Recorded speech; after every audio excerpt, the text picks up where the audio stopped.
Kemungkinan adanya kehidupan di luar bumi selalu saja membuat kita tertarik. Apakah manusia sendirian di alam semesta ini? Selalu ada pertanyaan, apakah ada makhluk cerdas lain di dunia yang berbeda? Untuk menambah ketertarikan kita, bertahun-tahun telah banyak penampakan objek-objek misterius tersebut. Dan apakah itu makhluk cerdas dari luar bumi? Ada beberapa contoh kejadian di mana orang-orang mengaku melihat sesuatu yang aneh, tetapi masih belum terpecahkan hingga sekarang. Salam sehat sejahtera, jumpa lagi di channel Mata Ketiga. Mari bersama kita telusuri misteri dunia. Pada tahun 1994 di Zimbabwe, dilaporkan sebuah pertemuan misterius antara siswa sekolah dasar dan alien. Karena orang-orang yang terlibat ketika itu masih kecil dan media lokal yang kurang maju, sehingga pertemuan yang langka ini tidak diketahui publik. Bahkan menurut cendekiawan yang pernah terlibat dalam UFO atau bidang supranatural mengatakan bahwa hal itu kemungkinan besar merupakan halusinasi kolektif anak-anak. Untungnya, psikolog terkenal asal Amerika dan peraih penghargaan Pulitzer, John Edward Mike, telah mewawancarai anak-anak ini, meninggalkan rekaman video yang berharga untuk generasi mendatang. Berikut mari kita telusuri fakta sebenarnya. Peristiwa. Sekolah Ariel terletak di Ruwa, sebuah kota pertanian di Zimbabwe. Ini adalah sekolah dasar swasta dengan sekitar 110 siswa dan staf pengajar pada tahun 1994. Biaya di sekolah ini tinggi. Siswa yang sekolah di sini umumnya berasal dari keluarga berada, tapi dengan latar belakang budaya yang sangat kompleks. Ada anak-anak kulit hitam dari keluarga lokal, anak-anak kulit putih dengan orang tua dari Afrika Selatan, dan anak-anak India dari keluarga pedagang. Pada saat kejadian, kebetulan sekolah sedang mengadakan rapat staf pengajar, sehingga anak-anak pun tidak mau melewatkan waktu bermain yang berharga. Tempat bermain mereka terletak di ruang terbuka yang luas, di belakang gedung utama sekolah. Di luar ruang terbuka, ada sehamparan hutan kecil yang konon penuh dengan laba-laba raksasa dan ular berbisa, sehingga jarang sekali ada anak-anak yang berani mendekat. Dan disinilah UFO misterius itu mendarat. Sekitar 62 siswa sekolah dasar dicekam rasa ketakutan dan penasaran saat menyaksikan sebuah benda perak turun dari langit. Tak lama kemudian, tampak makhluk humanoid kecil dari atas benda itu, lalu turun dan berjalan di sekitar area tersebut. Beberapa anak-anak berlari ketakutan, sementara lainnya berdiri terpaku menyaksikan peristiwa aneh di depan mata mereka. Menurut gambaran anak-anak, makhluk humanoid itu pendek kecil, hanya berukuran kurang dari 1 meter. Mereka mengenakan kostum hitam ketat, memiliki kepala yang lonjong dengan muka yang kecil, lengan dan kaki serta rambut hitam panjang, dan mata seukuran bola rugby, dengan mulut tipis segaris dan tidak memiliki telinga. Makhluk-makhluk ini sepertinya tidak memperhatikan anak-anak yang mendekat. Mereka melompat dari pesawatnya dan berjalan mondar-mandir di tanah, seolah-olah sedang menjelajahi area sekitar. Anak-anak ketakutan melihat perilakunya yang aneh. Tak lama kemudian, makhluk humanoid kedua muncul dari atas pesawat ruang angkasa. Tampak sekilas hampir sama dengan makhluk yang pertama muncul. Saat itu, makhluk pertama melihat anak-anak di depannya, seakan baru bangun dari mimpi, kemudian lenyap secara tiba-tiba, lalu langsung muncul di depan anak-anak. Menyaksikan pemandangan yang luar biasa itu, anak-anak yang lebih kecil segera menangis ketakutan. Mereka mengira iblis telah datang untuk memakan mereka. Di kebudayaan Zimbabwe, memang ada legenda mengenai Tokolosis, iblis yang suka memakan anak kecil. Peristiwa penampakan ini berlangsung sekitar 15 menit dan membuat anak-anak sekolah itu mengalami shock.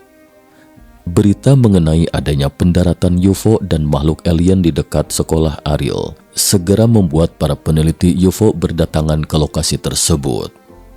Mereka mewawancarai anak-anak tersebut dan meminta mereka untuk mengingat kembali peristiwa misterius tersebut.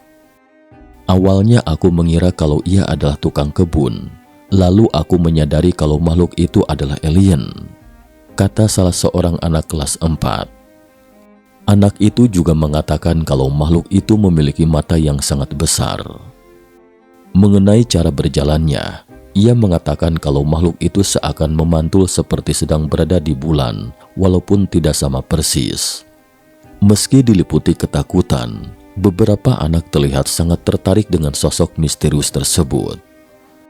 Sementara itu, Isabella, 10 tahun berkata, "Makhluk itu hanya menatap kami. Ia terlihat menakutkan. Kami berusaha untuk tidak menatapnya, namun mata dan hatiku seperti terbawa olehnya."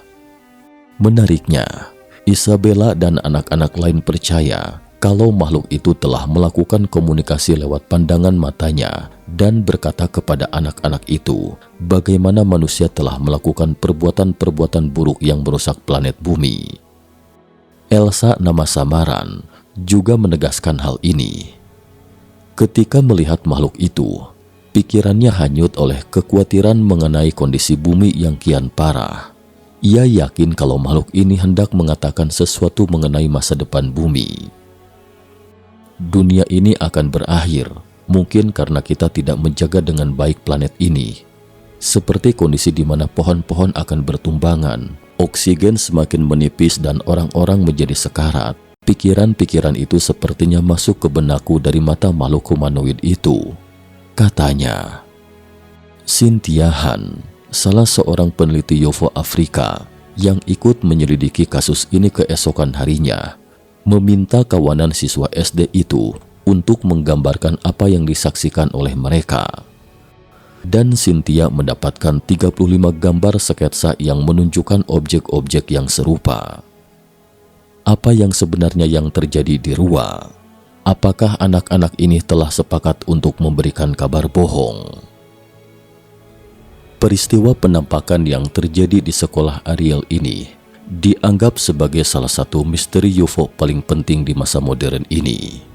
Banyak orang telah berusaha menjelaskan peristiwa ini, namun tidak ada satupun yang bisa memberikan jawaban yang cukup memuaskan.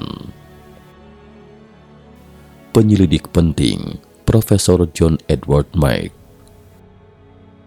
Ketika stasiun TV BBC Zimbabwe menyiarkan berita terbaru ini secara real-time, Profesor John Edward Mike di Amerika Serikat juga melihat berita tersebut.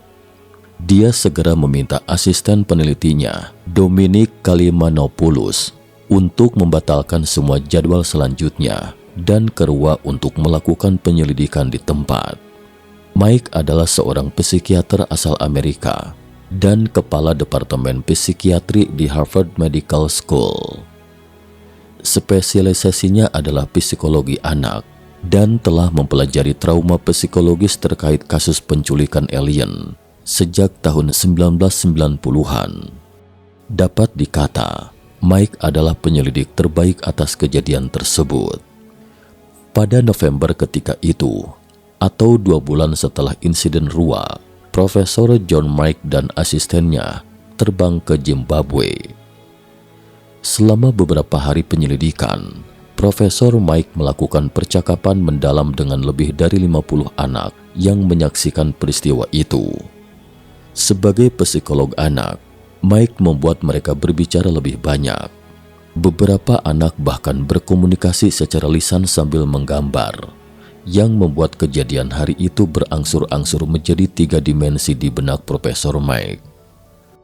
Sebagai catatan, kata-kata yang digunakan oleh anak-anak untuk penyebutan 2 makhluk humanoid dalam percakapan itu sebagian besar tidak begitu jelas.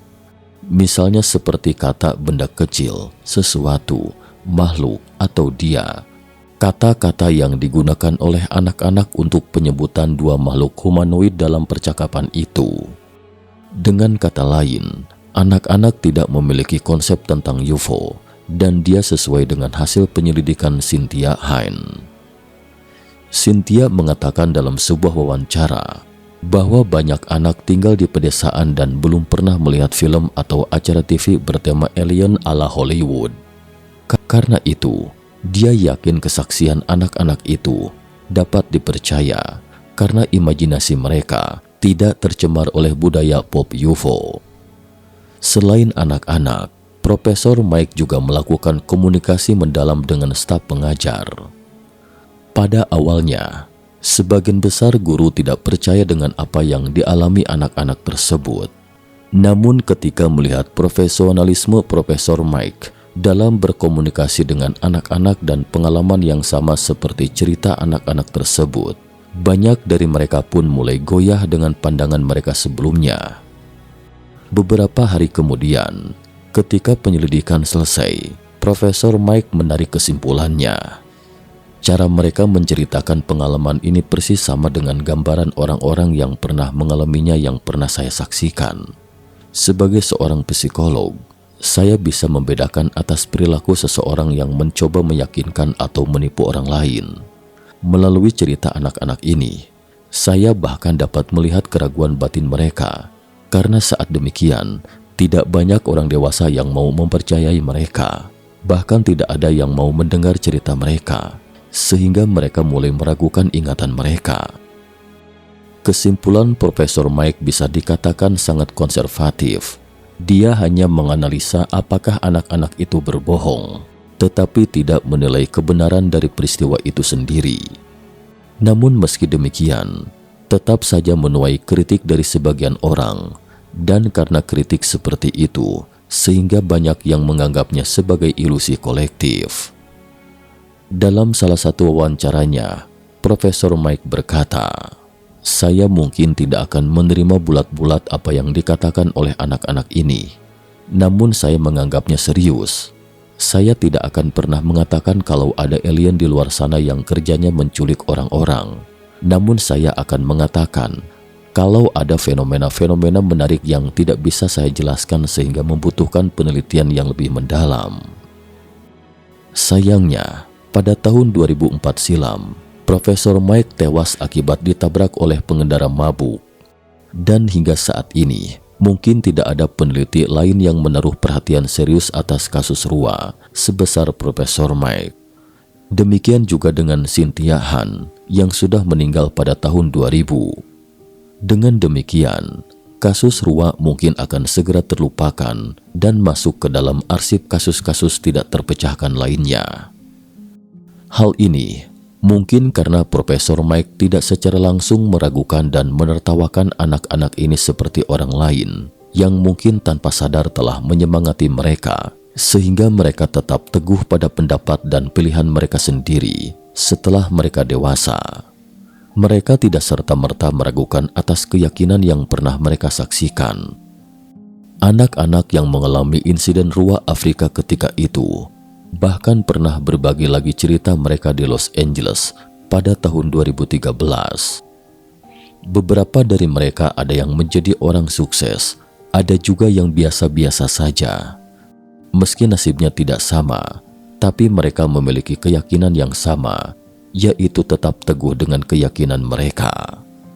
Namun dari insiden Rua secara keseluruhan, saya percaya bahwa yang disaksikan banyak orang bukan hanya lelucon kolektif oleh anak-anak atau cerita tentang alien yang aneh, tetapi mereka yang bertahan dalam penelitian berkelanjutan di balik ketidaktahuan, kecurigaan, ketidakpahaman dan ketidakpercayaan atas hal-hal terkait. Karena itulah, kita masih bisa mendengar cerita utuh ini beberapa dekade kemudian. Sekian dan terima kasih atas perhatiannya.